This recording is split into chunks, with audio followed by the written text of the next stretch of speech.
We are live with This Week in Geek. We are back talking who should direct the next James Bond movie. Pretty big news that came out, how many directors are pitching, and I'm excited to talk about this. But of course, it's me, Ren. We're back. We're talking. It's been 2 weeks. I'm wearing a Superman shirt because we were originally going to talk about Superman. Yeah, and sure. I forgot that we changed it. But you guys know how this goes. We always start with our what's it called? Weekly ranking. Weekly ranking. It's been that long and I forgot what it's called. So, Ren, if it's okay with you, I'm going to go ahead and start.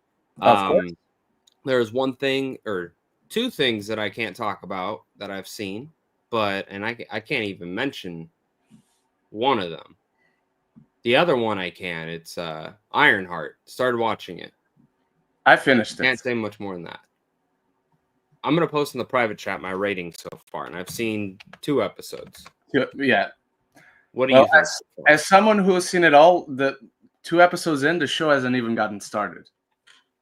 Yeah, my wife was pretty excited for it because she really liked Riri. So we'll just go from there. But with my weaker ranking, I actually did watch quite a few things this week. So coming in last place is 28 Weeks Later, a movie that I think is fun. It's cool.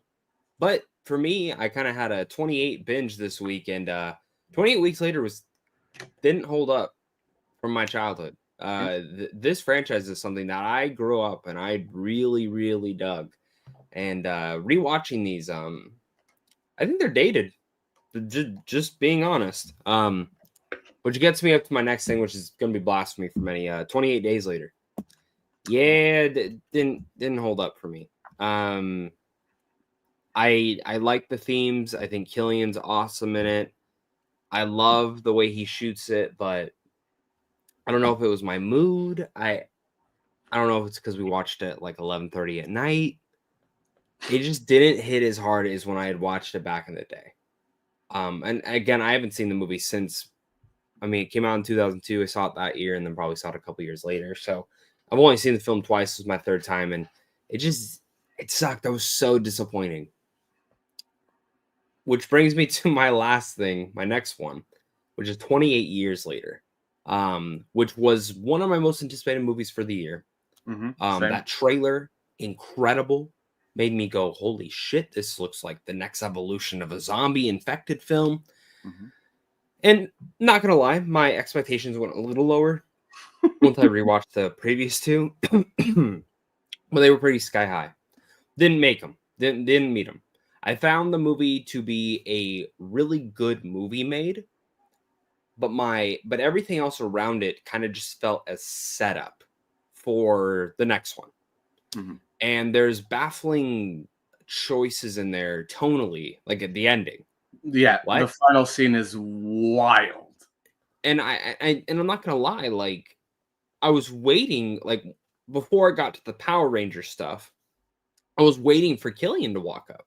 Like that would have been the most obvious place to put him, specifically because he's in the 2nd movie. They've already announced that he's in the 2nd, and he'll have a prominent part in the 3rd movie. Kind of seemed like that was the place to put him. But no, we get Power Rangers and Teletubbies. Okay. Other than that, I found the first 40 minutes to be amazing. I was really locked in the first 40, but it kind of just teetered off towards the end. And yeah, but I really did like the infected this time around. Ray Fiennes, incredible. Alfie, so good. Really good. All the performances across the board are great. There's a lot of great stuff in the movie, but overall, it felt like setup, and it had a really big tonal issue that the more I sit on, just did not work for me at all. So that's that. After that, I rewatched with my son The Brave Little Toaster Goes to Mars. Don't know if anyone remembers that movie from 1998. Fun film. Then I watched Sicario Day of Soldado on Father's Day. Because why? Because it was Father's Day. And that just felt like a dad movie. And I just noticed there was another movie I saw this week that I did not put on here. Okay. I'll talk about that in a second. Because it would be my number 1 of the week anyways. Then I have Elio. That would be my 2nd. I really liked it. It doesn't blow my mind. It's not one of the top tier Pixar. I'd probably say it's like almost bottom tier. It's like right there teetering between mid and bottom tier. But like that's like for a Pixar film, that's still good. That's still really good because most Pixar films for me are great. But my number one of the week is F1. It's one of my favorite films of the year. I absolutely love my experience with F1. And I think for me, it's like the Top Gun Maverick of this year in terms of like blockbusters and the old school style of it. And I didn't expect to get that invested in it. It was actually one of the films that I was the most worried about. I hadn't had it on any of my most anticipated, just fairly because, yeah, the stunts are going to be great, but will the story be there? That was my biggest worry. And the story's right there. It is emotional. It is impactful. It's inspiring. It's awesome. I can't wait to see F1 again. So, Ren, what's yours? All right. I didn't watch too much this week, but it's been 2 weeks since we had an episode. So I will run through the few things I've watched over the past few weeks. Securely in last place is Friendship. This is one of the most dude, best movie of the year. I've Best ever movie of the watched. year. Best movie. This is not funny. It's not saying anything about anything. It's definitely not a smart film. I will tell you that much. Just awful, awful, awful all around. Like a waste of time, a waste of money, a waste of everyone's talents who are involved in this. After a little above that, I'm going to have the Apple film Echo Valley, which the poster wants you to believe it stars Sydney Sweeney and Julianne Moore. It doesn't. Sydney Sweeney is like in a total of 30 minutes of this film. It uses Sydney Sweeney as clickbait. So if you want to go watch this movie for Sydney Sweeney, don't. If you want to go watch this film because you think it'll be a good movie, also don't, because it's not. On top of that, you know what surprised me, Zach? Clown in a Cornfield. This is really fun. Yeah, I heard this was good. It's cheap, it's schlocky, it knows it is, it just has fun with itself being what it is and accepting what it is and never pretending to be anything other than that. On top of that, I'm going to have another big surprise, Deep Cover. Deep Cover is really fun. This is like game night levels of good. Just a really fun movie, understands what it is, just brings out the best in its cast. This is probably one of the biggest surprises of the year. And on top of that, the number one this week for me, the only thing I really watched this week is 28 Years Later. And your favorite film of the year? No, not even close, because I was disappointed. This is a good movie. It's not a great movie. The editing can be awful, like capital A. I said that on my review. I said, can we just make it normal? Just for 2 seconds. Like, and some you of the just impactful... let me enjoy the kills in the film? Yeah. Because I couldn't enjoy any of the kills in this film. Once or twice, it was cool. Yeah. But like every single time. At one point it became, why are we doing this? This is adding absolutely nothing. It's literally just working to take me out of even I want to ask you, your projector for the alpha chase when they're running in the water, was it super dark for you? No, not particularly. Okay, I think something was wrong with our projector. I couldn't see a fucking thing going on. The only thing that was confusing is sometimes in the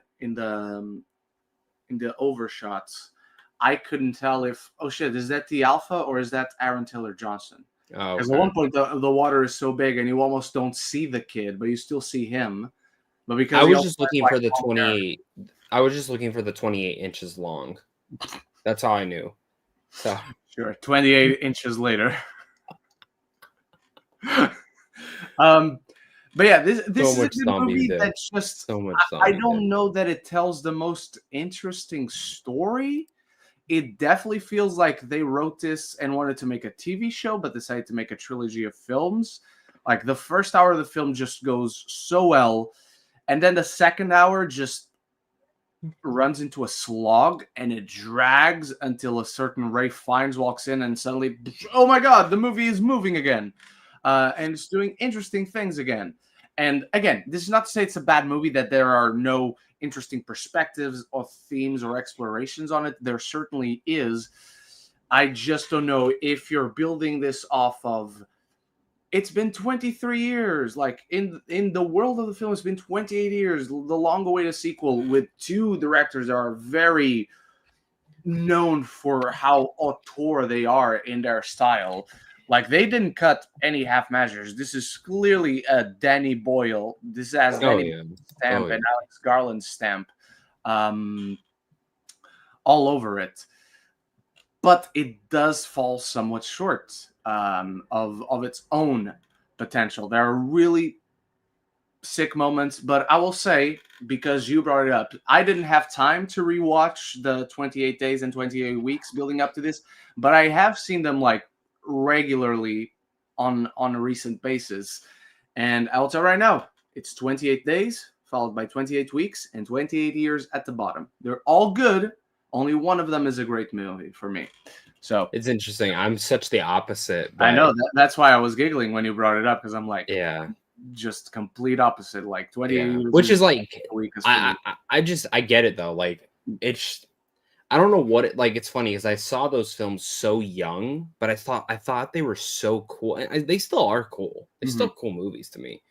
I think this is the one that I don't think it knew what it wanted to be personally. That's like my biggest thing is just, but yeah, like I really hope Nia DaCosta is not doing the whoosh, with the fucking the freeze frame and again like mechanic and here and there it's fine. Here and there it's fine. But like even the kill with the infected hanging upside down. Yeah. Like so why?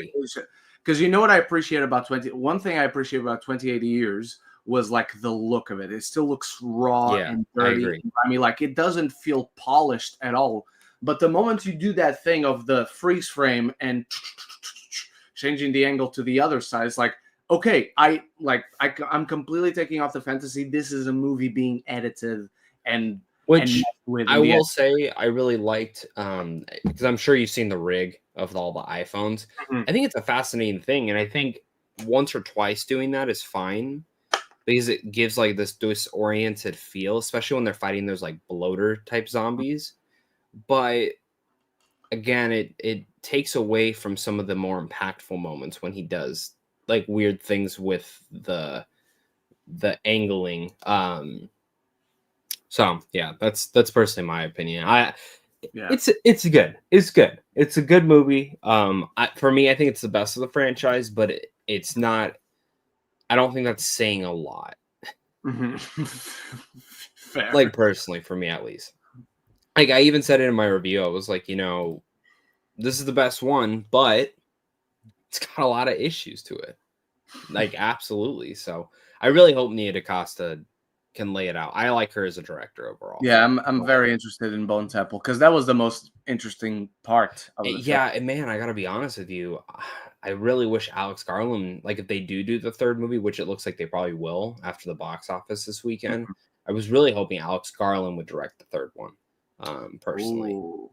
But he's doing Elden Ring, which fuck yeah, man, that is fucking sick.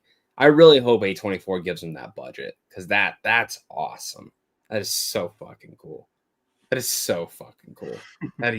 I always like, honestly, like when it came down to the Elden Ring movie, I remember talking about this like a couple years ago. I said Alex Garland would be a really cool choice, or the guy who directed Green Knight. I can't remember his name off the top. David Lowery.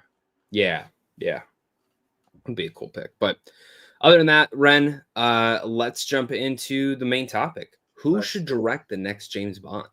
This is a big thing. And to put it through, I do see that there's some people in the live chat.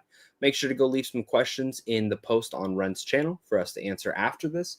Or if you want an immediate answer on anything that you're posting in there, throw in a super chat. It doesn't just support us. It supports Ren's addiction for Power Ranger toys, which if you don't get him live chats or super chats, he can't get more. Right? To be fair, Zach, there are no more. They have canceled this line. Stop it. Yep. So what are you gonna do? I'm gonna have to suffer with my OCD that I don't have all the teams completed. A lot of the teams they haven't even gotten out. Like there are entire like rosters of seasons that zero figures for them came out. But then there are No others where I have way. 3 of the 5, but then they never made the 5th and the 4th. Was it It's Hasbro? it was Hasbro. Yes. Fuck you, Hasbro. Fuck Yep. you. Fuck They you, seriously canceled them? They cancel like they're starting another line like in the next this year and into next year, but like they don't look as good. The boxes certainly. I mean, they even started changing the boxes of these ones at some point. So my OCD Oh, is that's even worse. that's Hang on, even I'll worse. show you. I'll even show you 2 ones that are from the same team. So these are the original boxes. Yeah. This is the original look of it. And then, also, notice the size, too. It's very important for you to notice the size and the format of the box. Because then, for some reason, they changed it to this. They did the same thing with Marvel, the Marvel Legends. Oh, They did did the same thing with Marvel Legends. So what was the reasoning? I'm trying to remember. I think they were trying to save on plastic, so that's why you can't see the figure. But what's wild is that some of the Marvel Legends went back to the plastic look, and others went back to still are the paper look. I wouldn't be shook if they switched back though, because what I've noticed, and I think there was a report on it, a lot of people are stealing those, like from the store, and then just switching out the toy and putting it back on the shelf. Oh. So because you can't literally tell what's in it. So True. Fair enough. So. But yeah, that's my first world problem right now. That's awful. That's awful. That's fucking terrible. That's so terrible. I'm gonna write a letter for you. Anyways, God, my OCD would break. I'd have to sell everything. I'd have to sell the whole set. Like, in terms of Hot Toys, they have not made another Drax or Gamora for Volume 3 when they were supposed to, and they canceled them. So now I've like debated on selling my Volume 3s because I wouldn't blame you. It bugs the shit out of me that I can't. Like, I would either have to buy the old versions of them, but then that would bug me too that they're not in like their new outfits. Nerd shit, man. Like, no, I get it. I'm the same. Yeah. Anyways, main topic: who should direct the next James Bond? So this is breaking news where directors are pitching, and we already knew this. Directors are pitching for the next James Bond movie. Now, this list includes Edward Berger, Denis Villeneuve, Edgar Wright, Jonathan Nolan, not Christopher Nolan, Jonathan Nolan, and Paul King. Now, Alfonso Cuarón recently took himself out of the running. There have been a lot of rumors that he was the main one that was going to go for it, which Alfonso Cuarón directed James Bond movie would have been fucking great. Just fantastic. He's never directed one, right? I'm thinking, okay. So I would have loved this so much. So for this, and what we're really looking at here, who do we want to direct here? Is there anyone missing here? Obviously, other than Christopher Nolan being here, Ren, I'm going to let you start. You live in the London. That's where Bond, that is very prevalent. Out of this list of directors, who are the top 2 you would want to see? And if there is a director missing from here, what director would you have liked to have seen on here? That's not Christopher Nolan. That's not Christopher Nolan. Well, I this is not one of my top 2, but I just want to point out that Paul King is on the list, and I just think that's very interesting. Honestly, Very interesting my choice. But if he was selected, he'd be the one I'd be most intrigued about, is seeing a Paul King James Bond movie. Like, what does that look like? I am personally currently being inclined towards Jonathan Nolan and Edward Berger. I think would be great, yeah. What Edward Berger did, when you look at what Edward Berger did with Conclave and what he did with All Quiet on the Western Front, films that couldn't be like more different, and at the same time, films that couldn't be more similar, because You look at the structure of one, you look at the structure of the other. Like Conclave is basically a war being fought like within the walls of the Vatican, but it's a verbal war, obviously. But I think Jonathan Nolan, he's already in the Amazon family.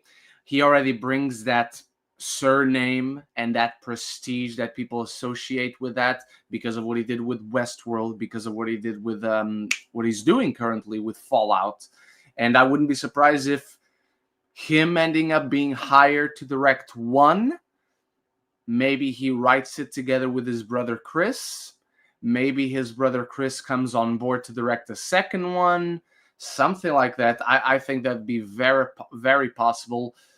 But if not, I honestly think Edward Berger would be the most interesting choice out of these. Just looking at his past work, and obviously you can say Denis Villeneuve, but honestly, I want Denis Villeneuve to be concerned with Dune and Dune only at the moment.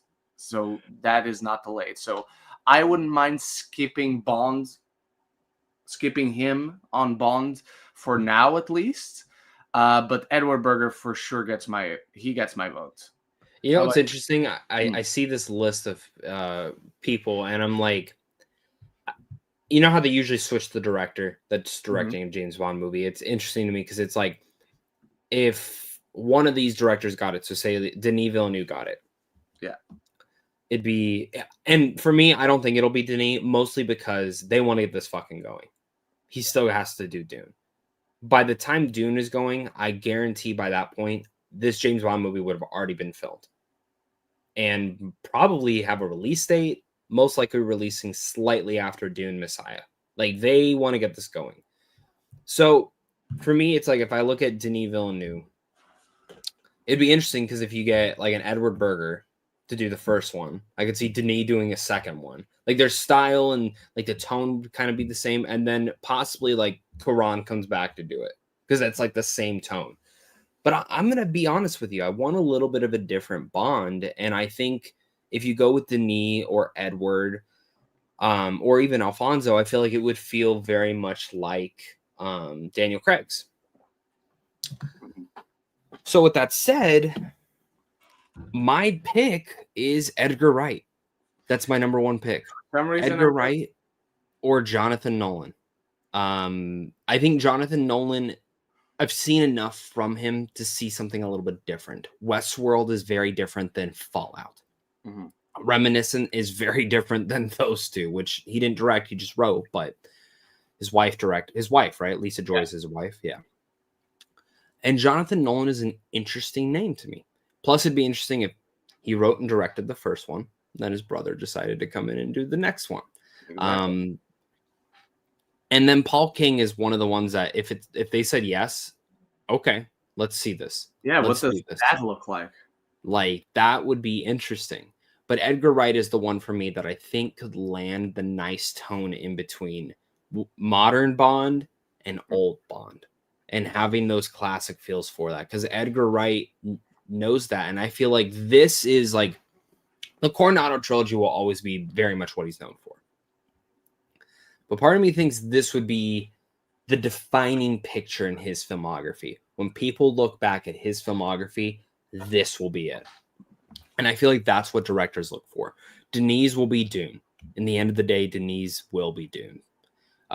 Jonathan Nolan right now doesn't really have anything. Paul King for me right now is Paddington. That's his defining feature, and that's a great thing. Alfonso Cuarón, there's countless movies in there. Children of Men probably is his defining film. Harry Potter, yeah. But I think Edgar Wright needs that one. I don't like the Coronado trilogy is a big thing, but I feel like he's needing that film, and I think he's such a massive James Bond fan that he would fucking nail this. Yeah. So it's very interesting. As for directors that aren't on here, I mean, these are like a lot of the straight across the board that I'd be fairly interested in seeing. Super Chat Luis Feliciano says Steven Spielberg. I mean, don't get me wrong, seeing Steven Spielberg direct a James Bond movie would be cool. I wouldn't want it. Did you say if there was another director that you would be pretty big fan of him? I was thinking if anyone would jump to mind, but I don't think I don't think anyone comes to mind off the top of my head that are like. Yeah, no. No, I mean, in terms of like that style, it's interesting because I do agree. I don't see one. I'm like trying to look up a couple right now. Um, you know, here's one. Steve McQueen would Ooh, be a yeah, very interesting one. yeah. I would Uh, I would like to see that. British director. He's yeah. done. Has he done like? Hang on. Has he done any like? Well, he did Widows, right? He did Widows. I wouldn't say that's a proper action. Steve I McQueen. don't think he's done an action then. I guess the most action is in Blitz last year, which is also his weakest film, I didn't coincidentally. watch it. Yeah, he hasn't done like proper. He's featured action in his films before with Small Axe and Blitz and Widows, and I guess you can count 12 Years a Slave as well. It has its moments of what you could define as action. So I'd be very interested to see what he does as a director. No, I fully agree. I think there could be a lot of really cool things, but there's a lot of heavyweights here. Now, who should be Bond? Ren. I'm still of the mind that Aaron Taylor Johnson would be Same, fantastic. same. I think he's gonna be him. I honest to God think it's him. There's so many little rumors around it. I think that was the Broccoli's choice Mhm. originally. And then obviously all this shit happened and it gets, but I still think it's them. And is like he's a popular name. He's a great actor, but he's also like even though he's a popular name, he's one of those actors that I feel like mainstream general audiences don't know Mhm. him. So you could still have that guy come in, be it, and then they'd be like, "Oh, I recognize this guy," kind of how Daniel Craig was and how the other actors were. He's at that point where people, if you tell people that he's kick-ass, people will be like, "Oh no way, that's kick-ass." Yeah, So yeah, yeah. he did have this role that had defined him, but it's been 15 years now, and he's not had like one of those since. Sony tried Exactly. last year, but the less said about that, the better. So yeah, no, I fully agree. So let us know down below, guys, who you guys think should direct out of these. There's a lot of good picks. I'm interested. Let's just get into it. With that said, we do have some viewer questions to take, which starting with Eric Thorpe Reviews, talking about Bond again. He said, thoughts on the 007 First Light game trailer? This kind of feels like Bond 26 at the moment, but as a game. Did you see the trailer for this? I did see the trailer for It this. looks amazing. It looks so good. Yeah, like when I'm they announced that the Hitman creators were going to make a Bond game, I said, "Oh, that's perfect. That's literally the stupidest, like perfect thing that you could possibly do." And that trailer blew me away. It looks amazing, and I was curious to see which actor they would get. Which Mhm. actor? Oh, are they going to go a route where it's like a young Idris Elba? Are they going to go a route where you know what I mean? Like, Mhm. they went with an unknown for the most part. But he's a good actor. I saw he's Dexter in Dexter Original Sin. He's Yeah. fantastic. He's the best part about that show. So thoughts on that? Thoughts on anything else with it? No, it's just like I'm not a shooter guy. You know, I'm not a shooter guy. I'm very inclined to buy this and play it, Okay. even though I'm going to be very frustrated with trying to shoot people. As long Well, as it good. has the lock on the aim, I should be fine. Most I will tell you. I mean, you played Last of Us. They had so many things with accessibility and stuff like that. I think it'll be fine. I Yeah. think, and I'll put it this way. I mean, Bond's not all about shooting. That's just the truth. The No, it's movies true. are not. I wouldn't be surprised. While the trailer definitely has a lot of action, I would not be surprised if the play has a little bit more to it. Because Hitman's not even about the shooting; it's more about how you're going to assassinate the person. Yeah. And yes, guns are in play sometimes, but I would imagine the same thing's going to kind of be here for that. I G. hope so. Colby, G. Colby asks, "What are examples of good movies with bad endings?" 28 years later. I I don't think 28 years later has a bad ending. I just think it has a It has, tonally wild ending. yeah. Um, Ooh, Go, go, great Power movie. Good movies with Rangers. bad endings. That is such a good question, and I know I have seen some of those. Letterboxd. Oh, I would loved Men until the ending, which I Uh, know that's I not. already didn't like Men before the ending. The ending definitely made it worse. I will say that. It definitely made it worse. Again, it's not the ending itself. It's more like the final act. But Predator Killer of Killers, like first two stories, incredible. And then third story, okay. And then the final section is, it's fine, I guess. Again, this doesn't really fit because I think it was already a piss poor movie before the ending, but the ending of Fear Street Prom Queen, I don't know. awful, Never watched it. terrible. Um, again, Death of a Unicorn, already not very good up until the even worse ending. Yeah, there's just so much that could fit. Here's mine. Here's Go. mine. Now, I don't think these are bad endings. I think they're just fine endings. Okay. The endings to both Promising Young Woman and Saltburn. Ooh, I think they're fine. Like as much because I love both those movies, but I okay. don't like the endings to them. Like they're decent endings. Like Mhm, they didn't go out on the same tension that I felt with the others. mhm. Fair enough.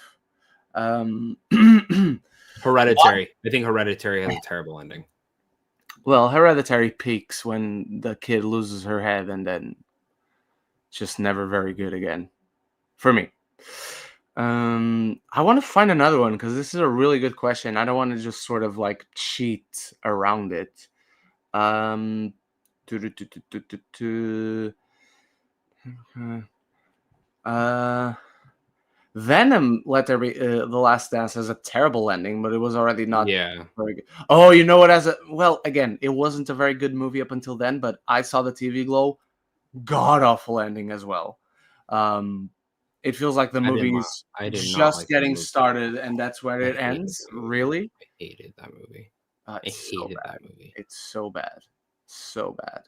Um, yeah, I honestly know for sure there are more movies that are really good, and then the ending just ruins it. But I am genuinely not running into any of those at the moment. So I A apologize for lot of that. people say Law Abiding Citizen, Oh, that movie's so good. but I've The never ending seen is it. fucking I've never awesome. seen it. Oh, it's so good. Very underrated movie, I will say. Very, very, very underrated. The Village, some people said. I wouldn't say it's the ending that ruins it. It's the twist, and the twist is Okay, here's yeah. one, but I actually like the ending for this. Leave the World Behind, that Netflix movie. Oh no, no. I will say this again. The movie already wasn't good before the bad ending, so I don't think for me it doesn't quite fit because I think it was just a bad movie all around. Someone said Bo is Afraid. Yeah, but again, awful all around. Like just fucking I love that awful. movie. I That love movie that is movie. insulting to my intelligence and to my time, and I Are you regret having excited for Eddington? no. Especially Why? after last night, I had two friends who have seen it at Cannes. One of them really enjoyed it, and another one was like, "It's fine. It's definitely his worst movie." And I'm like, "Ooh, I am not gonna like it." Did they like Bo is Afraid though? No. The No. the person who didn't like Eddington didn't care for Bo is Afraid, and then the person who did like Eddington liked Bo is Afraid. So I'm not that That's more on person the also path of what I've heard. that I think person go go. that's more on the path of what I've heard. The person who also liked Eddington and liked Bo's Afraid is also a friend of mine who I was arguing with after 28 years later, where he came out and I'm like, so what did you think? Oh, I really liked it. I love the editing is so good. I'm like, oof, we're gonna have a conversation now. That's how it works, man. That's how it works. Yeah, exactly. All right, G. Colby, thoughts on John Berthnall's The Punisher being in Spider-Man Brand New Day? When this news dropped, I got so excited. It's not just because I love John as the Punisher, and more John as the Punisher is what I want, because we're getting his special next year. Then we're getting him in Daredevil season 2, and then we're also going to have him in a fucking Spider-Man movie. That's just awesome, because he was never going to come back. He was never supposed to come back, and now it's full circle. So my thoughts on that is it's amazing. My other thoughts is, what is the story here? Because apparently Mark Ruffalo is also in here as the Hulk. So really, what is the story here? But I will say I trust Destin Daniel Cretton with whatever he's doing here. I think he'll nail it. I'm curious. I'm very curious. Does this mean Charlie Cox's Daredevil is going to be in it? Apparently there's rights issues, so that's why Kingpin might not be, but like he probably should be. If anyone can figure out the rights issues, it would be Kevin Feige. And Kevin Feige we still kind of trust. So that sounds reassuring. But I'm excited, man. I can't deny that when I saw this, I instantly I ran to my wife because her favorite MCU Marvel character is John Bernthal's Punisher and Charlie Cox's Daredevil. So I was like, Charlie's got to be in it, like even to a cameo degree, he has to be. Mm-hmm. But I'm curious, and I saw, shout out to my friend Caleb Knight. He said, $1 billion movie. This movie is going to be about anger. The theme of it is anger. He lost his aunt. He lost his friends. He lost everyone. And now he has the angel and the devil on his shoulders trying to tell him to either give into the anger or to be himself, which is John Bernthal's Punisher and Daredevil. And the second he said that, I was like, if that is the idea, I love that so much. I love that so much because he will be in a dark place. I love seeing the memes of like someone's like, Peter's out of web fluid, and it's John Bernthal handing him a gun.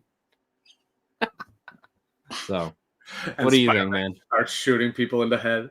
Yeah. Like instantly, he's good at using guns. Oh yeah. But no, I love it. I love this idea. I want to see more of this crossover, and people. They're all in New York. Like we already know that. So, what are the odds of them not running into each other? Even if it is just a one scene, just a small role, just connecting little dots of these characters know each other. Now we have that notion. You can just move on from there. Like, I honestly don't need John Bernthal to have a big role in the film. I honestly don't need, at least as of right now, like, don't need Mark Ruffalo. Charlie Cox necessarily to show up. If he comes on, awesome. If that's the story, amazing. But I'm a big fan of this. I think this is the kind of stuff that should have already started happening a long time ago in the MCU. No. Fully. Alrighty. Next up, Jacoby asks, since everyone is doing this in the blockbuster battle in July, which one will be the best movie and which one will be the most money at the box office? Superman, Fantastic Four, Jurassic World. I'll let you go first. I know what you did last. No, I'm joking. To me, it is very obvious that the one's going to make the most movie is Jurassic World. Like, it's not even a question in my mind, the way I see it, which I will be letting you know if it is going to be looking that good on Wednesday, because that's when I'll be watching it. And then we'll discuss it next week on the show. As far as which one will be the best, again, I don't feel as sure about this because I just know very little about all of them, because you guys know I only watch the teasers. I stay away from everything else. But I'm going to want my most anticipated movie of the year to be the best one. Therefore, I'm predicting Fantastic Four to be the best one out of these three. And the one that makes the most money, I think, will be Jurassic. Because dinosaurs, man. Everyone loves dinosaurs. Dinosaurs are never going to go out of style. I usually would agree with you. But to play devil's advocate, I'm going to say Superman's going to make the most money. Okay. And I'm going to say it's going to be the best one. Now, Fantastic Four is my most anticipated movie of the year until they show the Avatar trailer. Then I'm just Avatar head out. I'm going to go paint myself blue. And I'm surprised they haven't released the trailer Same, yet. But I heard it's with Fantastic Four. Well, same, just yeah. As they did with just Doctor that Strange, I still remember they made literal events They should have done it with Thunderbolts. I don't know why they didn't. Thunderbolts is the one that needed the more support of getting people to go to the theater for a fucking trailer. That's just the truth. Thunderbolts needed that more, but whatever. Regardless, maybe they have something planned for Comic-Con, and that's why they're gonna have it with Fantastic Four, and then Has have it Avatar Comic-Con. ever been like a presence at Comic-Con? It's not, but Predator Badlands is having a huge presence this year. Good. So wouldn't be surprised if that is something that they would bring to Comic-Con to be a little bit different since Marvel's not going. Regardless, I've seen a little bit too much more of Superman than I've wanted to personally. There's just in the United States, there's so many ads now for it, which is good. Like I'm happy that it's getting marketed as is. And these 30-second ads, I'm not gonna lie, look fucking insane. Like this is the shit I want to see. And I know you haven't seen anything, but Ren, you're about to fucking flip at some of the shit I've seen. And if that's in the trailer, because James Gunn got interviewed and said that's still nothing. I'll believe it when I see it. But so I think it's gonna be the best, and I think it's gonna make the most money. I think Jurassic World has really hurt a lot of people. I go off of my office and their excitement. All of them have asked me about Jurassic World, but they've all said that the trailers look boring to them. Really? That's interesting. Yes, I thought the first trailer looked really boring. It did not grab my attention at all. Okay. Fantastic Four, they're excited for, but a lot of them are just on Marvel. Superman has been the one that's continued to win them over. So, up next we have Eric Thorpe again. I know he's not really probably up at this point in the career, but I think we got to at least mention the idea of Martin Campbell returning to usher in the next Bond since he did it for the previous two. I'd be down. I like it, but I'm okay with it now. Have you seen the things Martin Campbell's done since those two Bonds? Yeah. I'm not too interested in him coming back. I hope if he does, he surprises us again. But yeah, given what he's done between now and the last two Bonds that were admittedly amazing, I'm not holding my breath or specifically desiring for Martin Campbell to come back myself. Exactly. Yeah. G. Colby, thoughts on James Gunn's comments about a Superman movie being hated on by Snyder fan boys and his comment about Disney mandate being hurt? I mean, he's not wrong. Mm-hmm. So that's about it. Yeah. G. Colby also asked, with Ironheart coming out next week, or at least the first, do you guys have any hope for it? Can't say anything. Yeah, I've seen the show. I've seen all 6 episodes. Zach, there's a mid-credit scene in the finale, just so you know. Okay, good to know. Not saying if it's good, not saying if it's bad, not saying that you must watch it, but there is one. But yeah, can't say anything. I will say, I will reiterate what I said before I saw any of the episodes. I don't have high hopes for a show that they've kept purposefully on the shelf, even though it was ready since November 2022 when Black Panther Wakanda Forever came out, which is when they introduced this character. And when you start watching the show, it's going to be very fucking weird how little to no connection and references it has to Wakanda Forever, but rather has references to other things. Ren, how much more time do you have? We have at least 15 more minutes. So if we have more questions, we do have more questions. I need to run to the bathroom. That's quick. Okay. I can read the next one. Ironheart. Okay, got it. Gico EP, who's an actor that hasn't had the best luck in films but have potential to be a great actor? So the easy question for this is Zac Efron, who has had great movies, great roles here and there, but he hasn't ever had a streak of great outings, unfortunately, even though he certainly has the talent for that. I will say Sydney Sweeney is another one. Incredible actress, incredible talent on television. She did have Anyone But You. She does have Euphoria. She's a mega star at the moment. Don't get me wrong. She's not lacking for work. She's not worried about paying rent at the end of the month. But I will say she's another one that just doesn't have that streak of throwing her into the stratosphere. But she has that boxing movie coming out. I think it's this year. I hope it's this year because I'm very interested in that boxing movie. So she's another one. Who else? Who else? I don't know anymore. I generally don't know anymore. Gigo P also asks, what's a movie that would have been a pretty cool video game? I'm gonna be very hypocritical right now. I'm just gonna say John Wick would make a sick video game if they made a good one. I know there's a game out there. It's not a good game. I mean a good game. I probably wouldn't play it because it would be a shooter. I don't do shooters. But Highlander would be a sick game.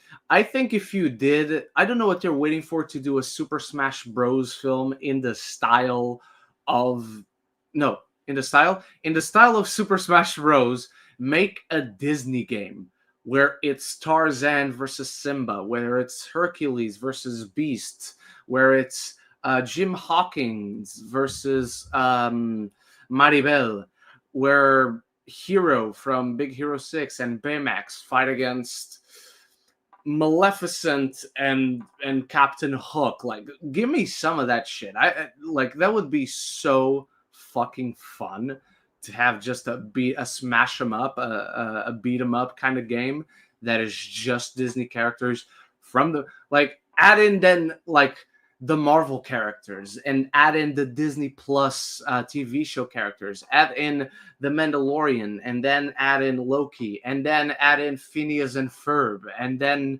add in Andor. Like shit like that, I think it'd be a game that you never have to do a sequel for. You just have to keep doing download packs, and it'd be freaking awesome.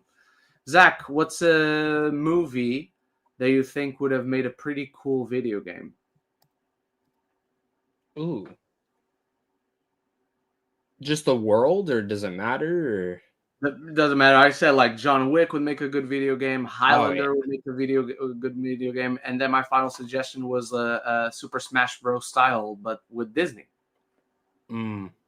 Yeah, Super Smash Brothers. Which it's funny that you mentioned that. There's actually rumors that they've been developing a Super Smash Brothers Disney game. Okay, good. I want to see a fight between Tarzan and Hercules. Give me a second. You can go to the next question. Let me pull up my Letterboxd and see. GGOP, what's a movie everyone is excited for this year, but you could care less about? That is a great question. That is. I have my answer real quick. Mission Impossible. But they've never made a game. For a game. Oh, for a game. Okay. Got it. Let me see for 2025 movies. 2025 movies. I mean, I get a lot of people are excited for a new Ari Aster film. I don't get it. I know at the time people were very excited about the new Steven Soderbergh film, Black Bag, and that was good. Most people have loved it. Going into it, I just was of the mind that Steven Soderbergh hasn't made a good movie in a while. So I can't be too excited. I wasn't the most excited for Wolfman. I was super excited for Havoc. And well, a lot of people are really excited for that Smurfs movie. No. Who in the world is excited for that Smurfs movie? Tell me. Name me one person who's legitimately excited for that Smurfs movie. I do not believe you, Zach. Do you have any movies this year people we're excited for? I have the opposite where nobody seemed to care about Den of Thieves 2. I was super excited for Den of Thieves 2 because the first one was such a good surprise. Oh, I guess I do have one because I know there's people excited for it. I couldn't tell you off the top of my head is the Downton Abbey movie. Why are we doing another one? Why are we doing another one though? Why? Because it's a trilogy. No, it has to be a trilogy. No, just stop. Stop. No, give me more. This one's going to be the last one, and it shouldn't be the last one. Here's one. Tron Ares. I could give two fucks about it. Yeah. I'm in that place where I want to be excited, but I have no reason to be excited. I have another one that I'm curious about, and I'm assuming I'll probably really like it. I like the trailer just came out. I like the trailer too, and I think he looks great. But Springsteen, there's something about the movie that just screams to me like fine. You know what I mean? Like, and it's not Jeremy Allen White because if he really did do the singing, that's what's being reported, he sounds just like him. I'm the same. Yeah, I saw the trailer and I just was okay.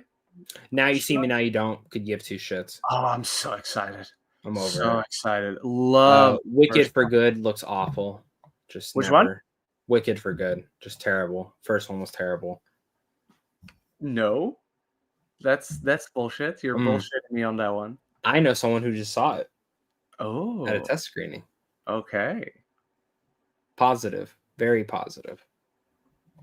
Not surprised. It does look really fucking good. I'm very excited for that film. Just yesterday, we were talking about like how so the first film finishes where the first half of the stage show ends, and having seen the stage show, it is very much a matter of kind of peaked halfway through because there's never anything as good as the Defying Gravity. Can I ask you something? Because I didn't ask my friend this yet, so I'm just curious. Who is playing Dorothy? Oh, no idea. But do you think they show Dorothy's face? Because apparently in the play they don't, right? Yeah, I think so.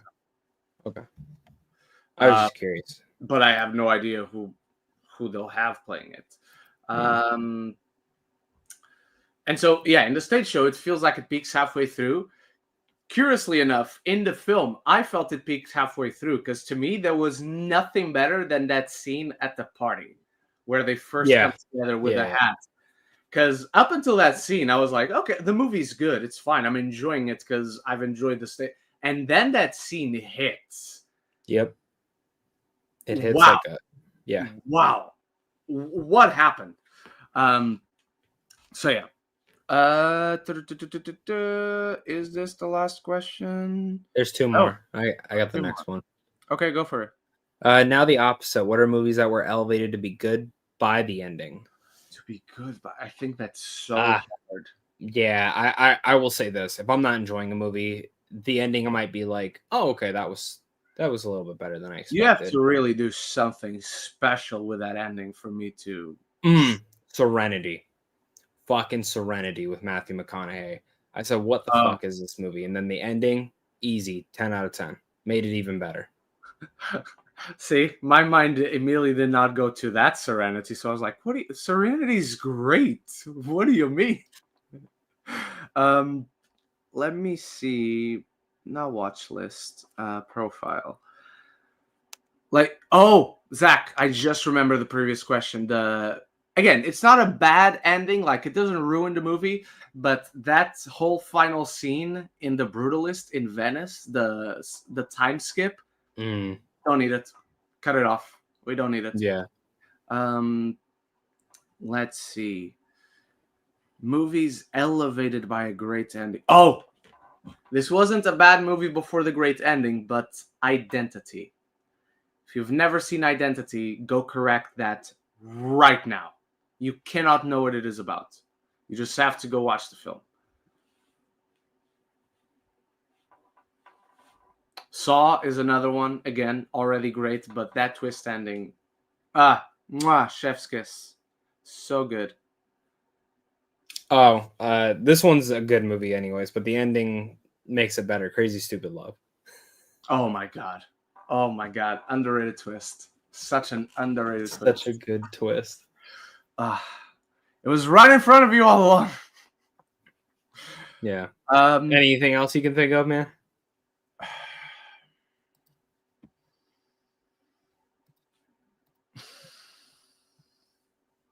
I can't think of any more. No, genuinely off the top of my head, I don't remember. Like, nothing comes to mind. Yeah, no. All right, then. I will let you read the last question then, man. Final question. Oh, hang on. Yeah, we got it. Luis Feliciano, Leah Seydoux teased back in 2012 in a Deadline article that she could possibly return. Do you guys think the new Bond movie could have returning characters from past Bond movies? If the question is could, sure. I think the more appropriate question is should it have returning. I don't think so, especially when the whole point of Bond's sacrifice, that's why he's the best Bond, because they actually gave him an arc, because they actually made him human. Like the whole point. How does that make sense? Didn't they have a kid? Yeah. The whole point of his sacrifice is for her never to be a part of this life. So when you do the whole like new Bond, but everything can remain the same, the very fact that she would come back as the same, let's assume it's the same character, because like if she was cast but in this version as Miss Moneypenny, for example, which I don't think would be too interesting of a casting, because the whole thing would be, she was Madeline Swan and now she's Moneypenny. Like that would be the bit. I just don't find that too interesting, and because the continuity was finally made of importance, what a fucking concept in the last Bond run. I think bringing her back just takes away from that, from that sense of finality, which was so rewarding to witness. So yeah, Zach, what do you think? Bring her back. I think it wastes. This needs to be completely new. This is brand new. If you want to bring anyone back, bring back Ray Fiennes. It's Q. As M. M. Sorry, M. Yeah, do that. That's the only. Yeah. I would Ralph Fiennes or Ray Fiennes. So, all right, everyone. With that down, we are done for this Week in Geek. We are back next week at the regular time, a full-length show. We will not be late next week because I am off for the day. Thank you so much for watching. Zach, what do you got coming up this week? Nothing. Very well. No, I'm seeing Megan 2.0. Ironheart review, F1 review. I may, because they're doing they do those secret screenings here, like on Mondays. Yeah, everyone's saying Mondays is Jurassic. So I'm gonna go. It's $5, and if it's not Jurassic, I'm gonna leave. I'm just gonna leave. Fair enough. Do let me know either way if it is. I think it's F1, but everyone's saying hopefully be able to review F1. I also have Jurassic. I still have to catch Elio, and I will need to find a day to catch Megan 2.0 because for some reason they put the screening for Megan on the same day at the same time as the screening for Jurassic World. So I think you should go see Megan instead. No, there's no chance. My prediction is Megan will be a better and more fun film than Jurassic. We will have to see. All right. Everyone, thank you so much for watching. Thank you, Luis Feliciano, for your super chat. And we will see you next week, maybe to talk about Bond again, because they will have selected a director, an actor, or maybe we'll talk about wherever else big breaks up that week. Thank you so much for watching, ladies and gentlemen. And until next time, love each other and love the movies. Bye-bye, everybody.